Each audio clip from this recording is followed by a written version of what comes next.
Ku nkomerero y'omwezi oguwedde Paalamenti yatuula n'emaliriza ensonga y'okugaba puloti 5 ez'ettaka lya KCCA eri abantu ab'enjawulo abatanaba kutegeerekeka. Ku puloti zino kuliko 46 esangibwa e Namirembe, M898 esangibwa ku Offspring Road, M73 ey'oku Old Kira Road, 02 ku Kenneth Close, Kamocha, M67 ne M7 e Rugogo. Paalamenti okukola kino yategeeza ng'obuyinza bwe bujja mu tteeka lya Public Finance Management Act akawaayiro 32. Kyokka bulijjo wabaddewo okwerumaaluma nti ettaka lya KCCA lino lyagabibwa ng'olukiiko lwa KCCA terukkiriziganyizza na nsonga eno.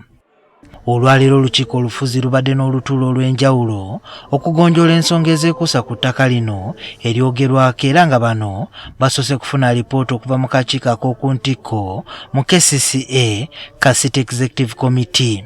Alipoota eno etegeezezza nti kyali kikyamu okutuuka okuwaayo ettaka lino owatali kwebuuza ku bantu ba nkizo abavunaanyizibwa ku nsonga zino nga bwe kirambikiddwa mu tteeka lya Public Finance Management Act.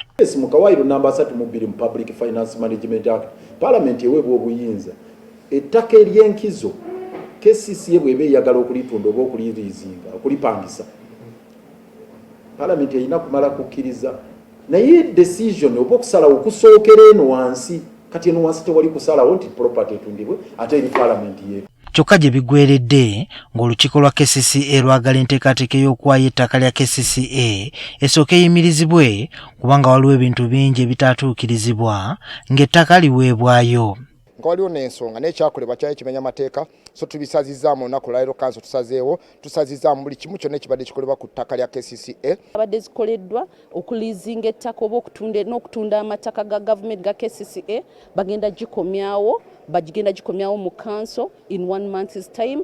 Balaba bali mu kugabana ttaka tebayita mu right procedures, ebyo tetugenda kubikkiriza, tetugenda kukkiriza kibba ttaka. Tetumanyi na ttaka kiri eboogerako ngaffe olaba bulabi kagambo M880 M731 n'obulala, so kikola bubi. Bayinza okuba boogera ku ssomero, bayinza okuba boogera ku kisaawe, bayinza okuba boogera ku katale, so ne tubasaba bisooke biyimirire mu bulungi. Lord Mayor wa Kampala Erias Lukwago akubye ebituli mu alipoota ya Paalamenti eyatuula okugaba ettaka eryogerwako ng'agamba tetuukiridde. Ne lipooti eno yennyini ya Paalamenti eriko akabuuza k'amaanyi.